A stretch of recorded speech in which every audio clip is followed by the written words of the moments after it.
मेरा नाम पायल है और मैं आज आपको हैरान कर देने वाली कहानी सुनाने जा रही हूँ। मैं एक मिडिल क्लास फैमिली से बिलोंग करती थी। मेरे माता पिता मुझसे बहुत प्यार किया करते थे। हम 4 बहनें थीं और हम लोग कानपुर में रहते थे।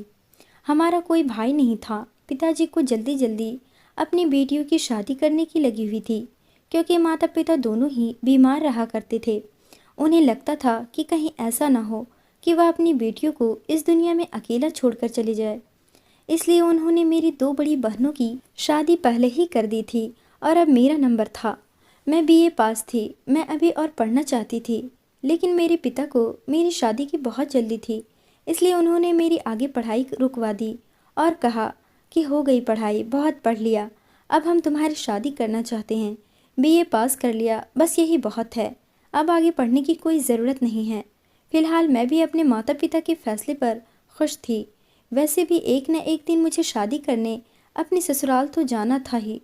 मैं अपने पिता की बात पर राजी हो गई थी और शादी करने के लिए हाँ कर दी थी। मेरे लिए एक मिडिल क्लास फैमिली से रिश्ता आया था। मेरे पिता को यह रिश्ता बहुत पसंद आया था, क्योंकि यहाँ पर ना तो सास ससुर का झंझट था और ना ही किसी नंद का, क्योंकि मेरे होने वाले पति के माता पिता काफ़ी सालों पहले ही गुजर चुके थे और उनकी कोई बहन नहीं थी, सिर्फ एक बड़ा भाई था और वह शादीशुदा थे। उनके पास अभी तक कोई औलाद नहीं हुई थी, जबकि उनकी शादी को 12 साल हो चुके थे। इसलिए मेरे पिता इस रिश्ते से काफ़ी इम्प्रेस हुए थे। लड़के की नौकरी भी बहुत अच्छी थी और दोनों भाई आपस में बहुत प्रेम के साथ रहा करते थे। मेरे घर पर अपने देवर के लिए रिश्ता लेकर मेरी जेठानी ही आई थी। जेठानी काफ़ी समझदार और खूबसूरत थी, जिनको देखकर लगता नहीं था कि उनकी शादी को 12 साल हो चुके हैं। वैसे तो जेठ भी अच्छे थे, लेकिन उनकी नौकरी कुछ ज़्यादा खास नहीं थी।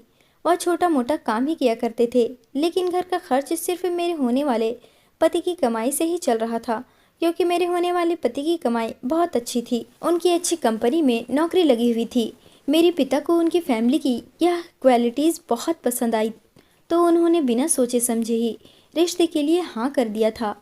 वैसे मेरी फैमिली ने मेरी मर्जी भी पूछी थी। मुझे लड़के का फ़ोटो भी दिखाया गया था, लेकिन मुझे मना करने से कोई फ़ायदा नहीं था। मैं थोड़ी ना किसी और लड़के को पसंद करती थी। मेरे परिवार वाले का फ़ैसला ही मेरे लिए बहुत अहम था। लड़के का जब फ़ोटो देखा तो लड़का मुझे देखते ही पसंद आ गया था। मेरा होने वाला पति देखने में बहुत स्मार्ट था, इसलिए मैंने भी शादी के लिए हाँ कर दी थी। मेरी हाँ करने पर मेरे माता पिता बहुत खुश हुए थे। मेरी शादी हो जाने के बाद मेरे माता पिता के पास एक मेरी छोटी बहन बचने वाली थी, जबकि मेरी 2 बड़ी बहनों की शादी हो चुकी थी और मैं तीसरे नंबर पर आती थी। रिश्ता लग गया था तो अपने आप को बहुत अच्छा फील करती थी। लगता था जैसे रिश्ता लगने के बाद अपनी शादी के बारे में सोचने के भी अलग ही मज़े होते हैं। मन ही मन अपनी शादी के बारे में सोच सोच कर मुस्कुराती रहती थी। मेरी जेठानी कभी कभी मुझसे फ़ोन पर बात कर लिया करती थी। अब मुझे अपनी शादी का बड़ी बेसब्री से इंतज़ार था। शादी से पहले अपने माँ बाप के घर पर मैंने कभी घरेलू काम नहीं किए थे, क्योंकि मुझे घर के कामों में इंटरेस्ट नहीं था। इसलिए मेरी माँ मुझसे कहा करती थी कि कभी कभी किचन में आकर भी देख लिया करो। शादी हो जाएगी तो तुम्हारे ससुराल वाले तुम्हारे लिए नौकर नहीं रखेंगे, लेकिन शादी के बाद जो होगा वह देखा जाएगा। यह सोचकर मैं माँ की बात को इग्नोर कर देती थी। फिलहाल मेरी शादी की डेट फिक्स हो चुकी थी और धीरे धीरे मेरी शादी का दिन भी आ गया और मेरी शादी सूरज के साथ हो गई। शादी के बाद ससुराल में ज़िंदगी बस ठीक ठाक ही गुजर रही थी, क्योंकि ससुराल जाने के बाद लड़की पर जिम्मेदारियां आ जाती है, जो कि वह शादी से पहले अपने मायके में उन जिम्मेदारियां पर इतना ध्यान नहीं देती, लेकिन वही जिम्मेदारियां शादी हो जाने के बाद लड़की पर कंपलसरी हो जाती है। शादी के बाद हर रोज़ मैं सुबह जल्दी उठती थी, लेकिन मायके में कभी भी मैं 10 बजे से पहले नहीं उठती थी। ऐसा नहीं था कि मैं मेहनत करने से घबराती थी, मगर मैं इस कदर कामकाज भरी ज़िंदगी से थकान महसूस करने लगी थी, क्योंकि मैं अब थोड़ा आराम करना चाहती थी।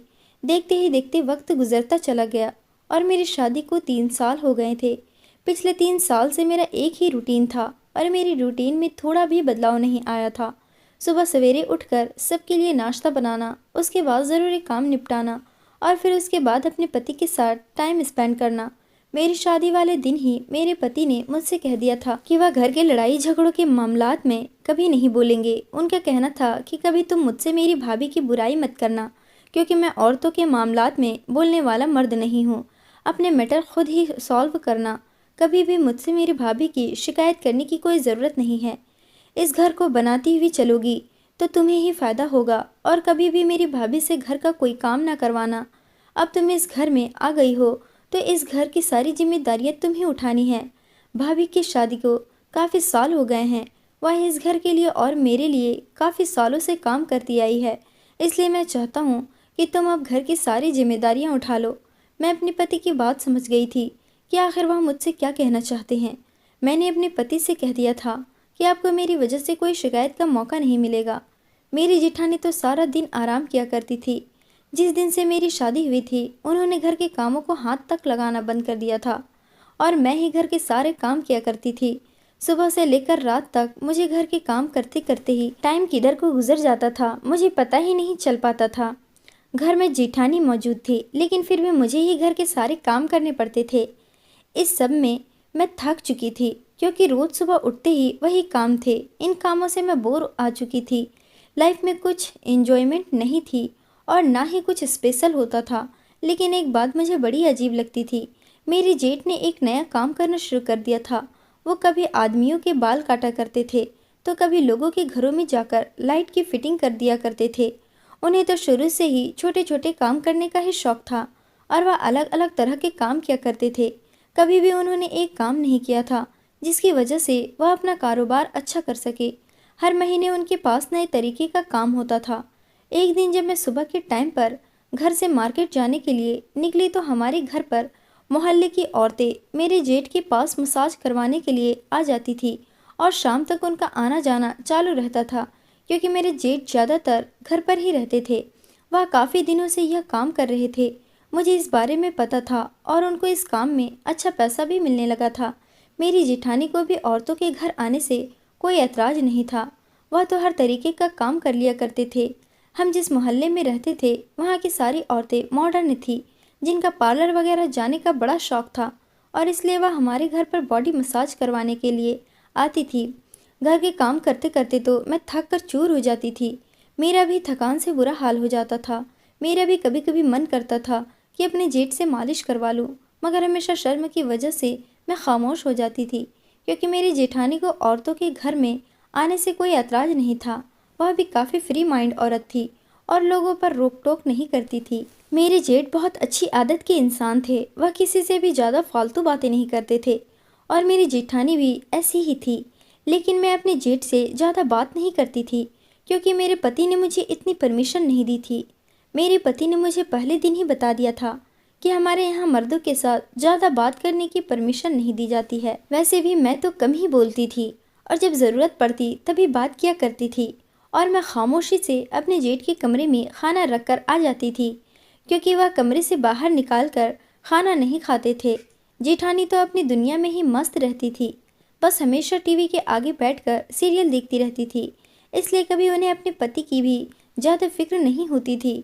ऐसा नहीं है कि मेरी शादी से पहले उन्होंने अपने पति की फिक्र नहीं की। वह मेरी शादी से पहले अपने पति और देवर का बहुत ख्याल रखती थी, लेकिन जिस दिन से मेरी शादी हुई थी उन्होंने अपने आप को बिल्कुल चेंज कर लिया था। शायद वह भी मेरी तरह घर के कामों से तंग आ गई होगी, इसलिए मेरे आने के बाद वह सोचती होगी कि अब मेरी लाइफ एंजॉय करने के दिन आ गए हैं।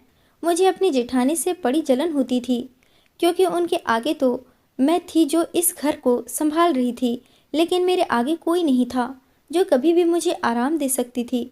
कभी कभी जेठ का मूड होता तो हम सब लोगों के साथ बैठकर डाइनिंग टेबल पर खाना खा लिया करते थे, वरना ज़्यादातर वह अपने कमरे में ही टाइम स्पेंड करते थे। उनके कमरे की साइड में ही एक कमरा और बना हुआ था जहाँ पर वह अपना काम किया करते थे। बॉडी मसाज वाला मुझे अपनी जेठ की समझ नहीं आती थी। वैसे तो वह बहुत ही खामोश और शर्मीले थे, मगर मैं अक्सर उनके बारे में सोचती रहती थी, फिर यह ऐसा काम कैसे कर लेते हैं। औरतों की मसाज करने में उन्हें शर्म नहीं आती। मुझे तो इस बात को सोचकर ही शर्म आने लगती थी। जब मैं अपने पति से यह बात की तो वह हंसते हुए कहने लगे, यह तो उनका रोज़ का काम है और रोज़ वो अपना खर्च इन्हीं पैसों से करते हैं। अगर वह अपने काम पर शर्मा गए तो खाएंगे क्या। पति की बात सुनकर मैं थोड़ी खामोश हो गई थी। कभी कभी जब मैं काम से बहुत थकी हारी होती तो मेरा दिल करता कि मेरी भी कोई मसाज कर दे, मेरी भी दिन भर की थकावट दूर हो सके। मगर मैं अपनी ख्वाहिश का किसी से इजहार नहीं कर सकती थी। मेरी शादी को उस टाइम सिर्फ 3 साल ही हुए थे। एक दिन अचानक मेरी जेठानी की तबीयत बहुत ज़्यादा ख़राब हो गई और उन्हें अस्पताल लेकर जाना पड़ गया था। मेरी जेठानी की शुगर हाई हो गई थी। उनको 2-3 दिन हॉस्पिटल में रहना पड़ा। उसके बाद तो घर पर आ गई थी, लेकिन उसके बाद से ही मेरी जेठानी बीमार रहने लगी थी। कई हकीम और कई डॉक्टर से उनका इलाज करवाने की कोशिश की, मगर उनकी बीमारी का इलाज ठीक से नहीं हो पाया।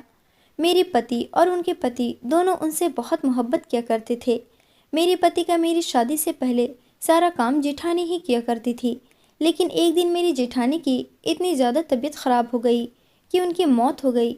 उन पर बहुत सारा पैसा खर्च करने के बाद भी वह नहीं बच सकी। मेरे पति अपनी भाभी को माँ समान समझते थे। उन्होंने अपनी भाभी के इलाज में बहुत सारा पैसा खर्च किया ताकि उनकी भाभी बच जाए, लेकिन मेरी जेठानी की बीमारी इतनी ज़्यादा बढ़ती चली गई कि वह नहीं बच सकी। शायद इस सब की वजह यह थी, उन्होंने मुझे बहुत परेशान किया था। जिस दिन से मेरी शादी हुई थी वह मुझ पर बैठे बैठे हुक्म चलाती रहती थी। खुद बस टीवी के आगे बैठी रहती थी और घर के सारे कामों की जिम्मेदारियां उन्होंने मुझे दे दी थी। मेरी जेठानी बहुत गुस्से वाली औरत थी, लेकिन वह यह गुस्सा घर के आदमियों के सामने नहीं करती थी, सिर्फ मुझ पर ही गुस्सा किया करती थी। बिल्कुल मुझे नौकरानियों की तरह ट्रीट किया करती थी। घर के सारे काम मेरे सर पर आ गए थे और वह खुद घर में बैठकर सारा दिन टीवी देखती रहती थी और ना अपने पति पर ध्यान देती थी और ना ही घर के किसी कामकाज का ध्यान रखती थी। मेरी जेठानी के माता पिता इस दुनिया में नहीं थे, इसलिए वह कहीं आती जाती भी नहीं थी। जेठानी के मरने के बाद मैंने कुछ चैन की सांस ली थी, लेकिन वही घर की जिम्मेदारियां मुझ पर डबल हो गई थी। घर के काम के साथ साथ मुझे अब बच्चों को भी ट्यूशन लगाना पड़ गया था, क्योंकि मेरी जेठानी की बीमारी के दौरान मेरे पति और मेरे जेठ पर बहुत कर्जा हो चुका था, जिसकी वजह से हमारे घर के हालात बहुत ख़राब हो चुके थे और कर्ज उतारने के लिए हम तीनों ही अपनी अपनी जगह पर बहुत मेहनत कर रहे थे ताकि जल्द से जल्द इस कर्ज से छुटकारा पा सकें। अब पहले तो मैं घर के काम किया करती थी और उसके बाद मैंने घर में ही बहुत सारे बच्चों को ट्यूशन के लिए लगाया हुआ था। मेरे पास काफ़ी सारे बच्चे ट्यूशन पढ़ने के लिए आते थे, जिनकी महीने में आने वाली फीस से मैं घर का खर्च उठा लेती थी और कुछ पैसे मेरे पति घर के खर्च के लिए मुझे दे दिया करते थे और मेरे जेठ अपनी पत्नी के इलाज में लिए हुए पैसे का कर्ज निपटा रहे थे। पहले तो मेरे जेठ के पास कभी कभी 1-2 महीने में मसाज करने वाली औरत आ जाया करती थी, लेकिन अब यह काम बहुत ज़्यादा आम हो गया था। अब तो हर रोज़ हमारे घर में हर उम्र की औरतें और लड़कियां मेरे जेठ के पास आती जाती थी। मैंने आज तक कभी भी किसी से भी अपने जेठ के बारे में कोई गलत बात नहीं सुनी थी। सभी लोग ही उनकी शराफत के बारे में गवाही देते थे। मगर एक दिन बड़ी अजीब बात हुई थी। उस दिन मैं दोपहर के टाइम पर थोड़ी देर अपने कमरे में आराम करने के बाद दोपहर का खाना बनाने के लिए किचन की तरफ जा रही थी। तभी मोहल्ले की एक लड़की को मैंने अपने घर आते हुए देखा, जिसका नाम सुनीता था। वो बड़ी खुशी खुशी मेरे जेठ के कमरे में मसाज करवाने के लिए गई थी। लेकिन कुछ देर बाद ही बड़ी अजीब बात हुई कि वही लड़की सुनीता रोती हुई मेरे जेठ के कमरे से बाहर निकली। मैं यह देखकर हैरान रह गई थी। शादी के इन 3 सालों में ऐसा पहली बार हुआ था। मेरे जेठ की शराफत का सारा जमाना गवाही देता था और वह एक भले आदमी थे, जिसकी वजह से आज तक किसी को कोई तकलीफ नहीं पहुंची थी। फिर वो लड़की किस तरह से रोते हुए हमारे घर से क्यों गई थी, मैं यह देखकर परेशान हो गई और कुछ सोचने पर मजबूर हो गई। उसके बाद घर के काम में लगकर मैं इस बात को जैसे भूल गई थी। कुछ दिन बाद जब मैं किसी काम के लिए घर से बाहर जा रही थी, तो वही सुनीता अपने दरवाजे पर खड़ी हुई थी। मुझे देखकर वह मेरे साथ इधर उधर की बातें करने लगी। मैं उससे जल्दी जल्दी बातें करके अपनी जान छुड़ा कर जाना चाहती थी, क्योंकि मुझे मार्केट में कुछ काम था और उसके बाद मुझे घर आकर खाना भी बनाना था। और फिर शाम के टाइम पर मेरे पति भी जल्दी ऑफिस से घर आ रहे थे। कुछ टाइम उनके साथ भी स्पेंड करना होता था, लेकिन वह तो इतनी ज़्यादा बातूनी थी और इतनी बातें कर रही थी कि उससे अपनी जान छुड़ाना था, लेकिन उसकी बातें तो ख़त्म होने का नाम ही नहीं ले रही थी। अचानक जब उसने मेरे जेठ की एक बात मुझे बताई, तो मैं यह सुनकर चौंक गई थी। वह मेरे जेठ के बारे में बातें करने लगी थी कि मेरे जेठ ने उसके साथ अच्छा नहीं किया। यह सुनकर मैं हैरान रह गई थी कि आखिर उसके कहने का क्या मतलब है। बार बार पूछने पर भी उसने उस बारे में नहीं बताया। आखिर वह क्या कहना चाहती थी कि मेरे जेठ ने उसके साथ क्या किया है। वो बात तो छेड़ चुकी थी, लेकिन बात की डिटेल नहीं बता रही थी। मैं उसकी इस हरकत से बड़ा परेशान हो गई थी। वो बात मुझे पूरी बताए बिना ही अपने घर के अंदर चली गई। मैं खड़े हुए यह सोचती रह गई थी कि ना जाने मेरे जेठ ने उसके साथ क्या किया था। यह सब सोचते हुए मैं मार्केट चली गई और उसके बाद जब मैं घर वापस आई तो उस बात से परेशान थी कि ना जाने क्या बात है, वह क्यों रोते हुए हमारे घर से वापस गई थी। सुनीता का बिहेवियर हमारे मोहल्ले में ठीक नहीं था। मेरे पति अक्सर उसके बारे में मुझे ऐसी बातें बताते थे कि उसकी वजह से मोहल्ले का माहौल ख़राब हो रहा था, मगर मैं नहीं जानती थी कि आखिर ऐसी क्या वजह है, वह सुनीता के बारे में ऐसा क्यों कहते हैं। मेरा मोहल्ले के किसी औरत से मैं इतना मिलना जुलना नहीं था और ना ही मैं आस पड़ोस के घरों में जाकर बैठती थी जिससे मुझे ऐसी मसालेदार और चटपटी बातें सुनने को मिलती। इस बात को मैंने अपने पति के साथ शेयर करने के बारे में सोचा, लेकिन मैं बहुत बड़ी भुलक्कड़ हूँ। जब तक मेरे पति का आने का टाइम हुआ तब तक घर के कामों में बिजी होकर मैं इन सब बातों को जैसे भूल ही गई थी कि मुझे उनसे कोई बात भी करनी थी। दिन इसी तरह से गुजरने लगे थे और हम पति पत्नी उस दिन रेस्टोरेंट में रात को डिनर करने के लिए जाने वाले थे। उस दिन मेरे पति ऑफिस से शाम के 6 बजे ही घर वापस आ गए थे और मैं अपने पति के आने का वेट कर रही थी। उसके बाद मुझे तैयार होकर अपने पति के साथ डिनर के लिए भी जाना था। जब मेरे पति घर आए तो हम दोनों एक साथ डिनर करने के लिए घर से रवाना हो गए थे। रेस्टोरेंट में जाकर हमने बहुत टेस्टी डिनर किया और उसके बाद आइसक्रीम भी खाई थी। घर आने का टाइम हो गया था, रात के 11 बज रहे थे। जब हम घर वापस आए, जैसे ही हम गली के मोड़ पर पहुँचे तो एक आदमी भागता हुआ वहाँ पर आया और हमें जल्दी से घर वापस चलने के लिए कहने लगा। हम दोनों पति पत्नी यह बात सुनकर परेशान हो गए थे, ना जाने क्या बात हो गई है। तेज कदम उठाते हुए हम दोनों घर वापस आए तो बहुत ज़्यादा औरतें और मर्द वहाँ पर इकट्ठे हुए थे और ज़ोर ज़ोर से बोलने की आवाज़ भी सुनाई दे रही थी। जब हम दोनों घर के अंदर दाखिल हुए तो सामने का नज़ारा देखकर हैरान रह गए थे। सामने मेरे जेठ सर झुकाए हुए खड़े थे और उनके चेहरे और हालात से लग रहा था जैसे उनका किसी के साथ झगड़ा हुआ है।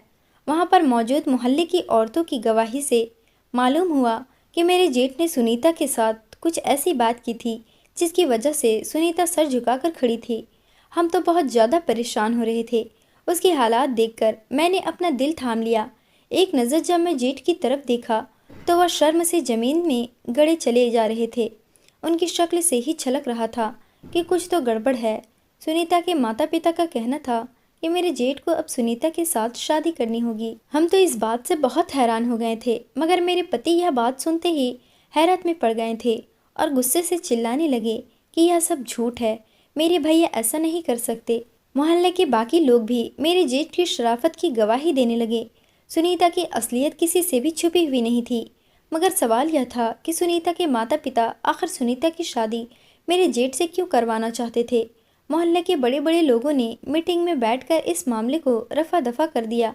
इसके बाद यह ज़रूर हुआ कि मेरे जेठ पर जैसे बदनामी का धब्बा लग गया था और सबने उनके पास आना जाना छोड़ दिया था। मेरे जेठ का काम भी बंद हो गया था। मेरे जेठ सारा दिन अपने कमरे में बंद रहते थे, खोए खोए से रहते थे। वैसे तो वह पहले भी कम बोलते थे, लेकिन अब उन्होंने और भी ज़्यादा कम बोलना शुरू कर दिया था। ऐसा लगता था जैसे वह बात करना ही भूल गए थे। उनके हालात देखकर मुझे उन पर बहुत तरस आता था।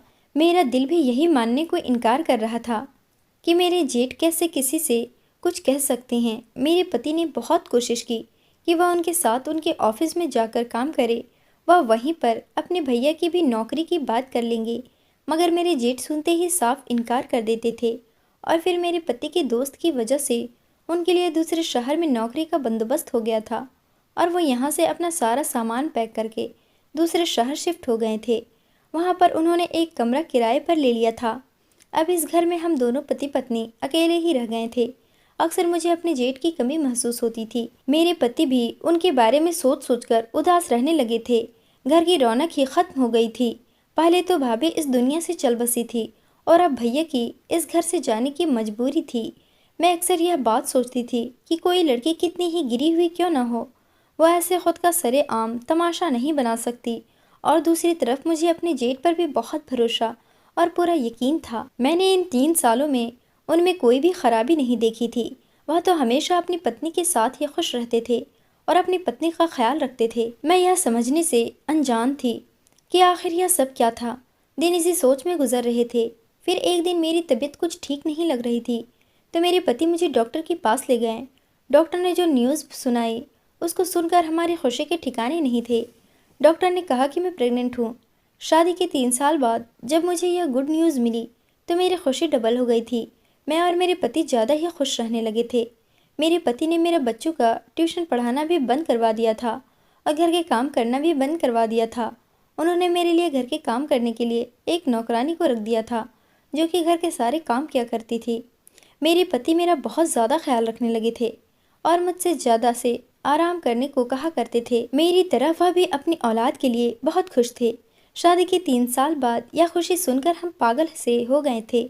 कुछ ही दिनों बाद मेरे जेठ भी छुट्टी लेकर घर वापस आ गए थे और हम दोनों से मिलने के बाद वह रोज की तरह अपने कमरे में जाकर आराम करने लगे। अब मेरे पति देर रात को ऑफिस से काम करके घर आते थे। वो रात को ओवर टाइम वर्क भी किया करते थे ताकि उनको ज़्यादा से ज़्यादा प्रॉफिट हासिल हो। अब मेरे होने वाले बच्चे की वजह से उन पर जैसे जिम्मेदारियां और भी ज़्यादा बढ़ गई थी। मैं सारा दिन घर में आराम करती रहती थी और लेटी रहती थी, क्योंकि अब ज़्यादातर घर के काम का नौकरानी ही किया करती थी। ज़्यादा लेटने से भी मुझे थकावट महसूस होती थी और मेरे बदन में दर्द हो जाता था। उस दिन मेरी हालात बहुत बुरी थी। तबीयत कुछ ठीक नहीं लग रही थी। पूरा शरीर दर्द से चूर हो रहा था। मेरे पति भी अभी तक ऑफिस से नहीं आए थे। मैंने सोचा कि आज मेरे जेठ घर में मौजूद हैं, मैं उन्हें मसाज करवाने को कहती हूँ। मेरा शरीर बहुत दर्द कर रहा था। फिर मैं अपने जेठ के कमरे में चली गई। मुझे देखकर मेरे जेठ चौंक गए थे। मैंने कुछ देर सोचा कि मैं उनको कैसे कहूँ, मगर फिर मैं बड़ी हिम्मत की और शर्म को एक जगह रखा, क्योंकि वह दूसरी औरतों की भी मसाज किया करते थे। इसलिए मैंने अपने जेठ से कहा कि भैया, क्या आप लाइट बंद करके मेरी बॉडी मसाज कर सकते हैं। लेकिन अगला पल मेरे लिए हैरानी का सबक बन चुका था। जैसे ही भैया अपनी जगह से उठे, उनके चेहरे पर डर के अंदाज होने लगे थे। वह मुझसे कहने लगे, नहीं नहीं पायल, मेरे पास मेरे भाई का एक ही रिश्ता बाकी रह गया है। मैं अपने उस रिश्ते को ख़राब नहीं करना चाहता। तुम प्लीज़ मेरे कमरे से चली जाओ। अपने जेठ की आवाज़ सुनकर मैं जैसे हैरत में पड़ गई थी। शर्मिंदगी की वजह से मुझे कदम उठाना भी भारी हो रहा था। मैं अपने कमरे में वापस आ गई और यह सोचने लगी कि मेरे जेठ ने मुझे गलत क्यों समझा। मैं तो उनसे सिर्फ मसाज के बारे में ही कह रही थी। वह दूसरी औरतों की भी तो मसाज किया करते थे, तो इसी तरह से मेरी भी कर सकते थे। लेकिन पता नहीं क्यों उन्होंने मुझे अपने कमरे में भेज दिया। और अगले दिन सुबह सवेरे जैसे ही मेरे जेठ अपना सामान पैक करके दूसरे शहर अपने काम करने के लिए चले गए थे, फिर कुछ दिन बाद मुझे और पूरे मोहल्ले को ऐसी खबर सुनने को मिली जिसने हम सबके होश उड़ा दिए थे। उस दिन सुनीता ने सबके सामने रोते हुए इस बात का इकरार कर दिया कि उसने मेरे जेठ पर गलत इल्ज़ाम लगाया था। सुनीता मेरे जेठ से शादी करना चाहती थी और उनसे बहुत प्यार करती थी, मगर वो अपनी पत्नी से बहुत प्यार करते थे।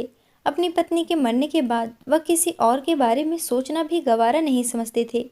सुनीता ने जब उनसे शादी के बारे में कहा तो उन्होंने साफ इनकार कर दिया, और जब उन्होंने सुनीता से शादी करने से मना कर दिया तो सुनीता ने उल्टा उनको ही लोगों के सामने सर झुकाने पर मजबूर कर दिया, ताकि वह मजबूर होकर उसे शादी कर ले।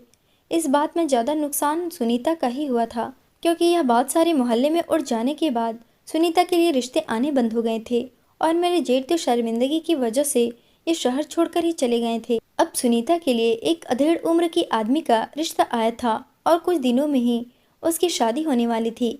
पूरे मोहल्ले के लोगों के दिलों में जो मेरे जेठ के लिए कड़वाहट थी वह अब निकल गई थी, और अब मेरे जेठ भी मोहल्ले के लोगों की नज़रों में सही हो गए थे। उनकी खोई हुई इज्जत वापस आ गई थी। मगर मैं यह बात सोचकर परेशान हो रही थी। ना जाने उसी दिन मेरे जेठ ने मुझे ऐसा क्यों कहा, और उन्होंने यह सोच सोच कर तो मैं जैसे मुझे गलत क्यों समझा।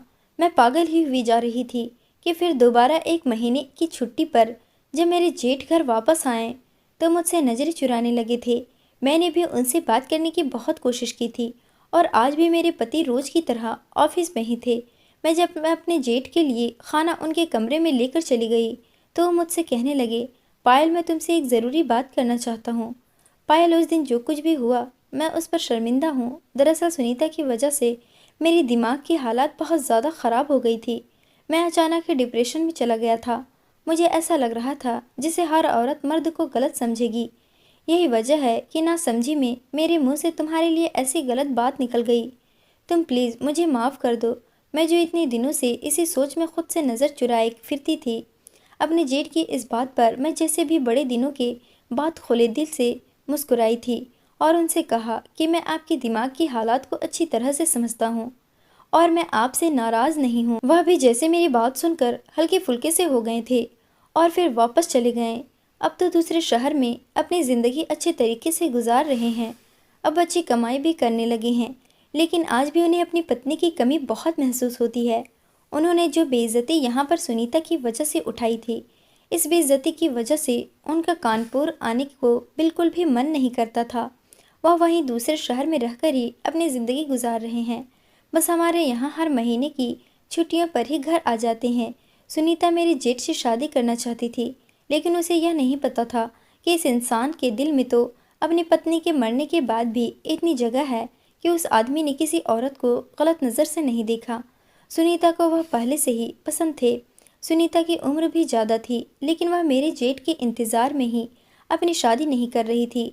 जब उसे मेरे जेठ की पत्नी के मरने के बारे में पता चला, तो उसने मेरे जेठ के करीब आने की कोशिश करनी शुरू कर दी, जिस पर वह नाकाम रही और उसे मेरे जेठ की तरफ से कोई शादी करने की परमिशन नहीं मिल सकी, तो उसने उनको बदनाम करना शुरू कर दिया।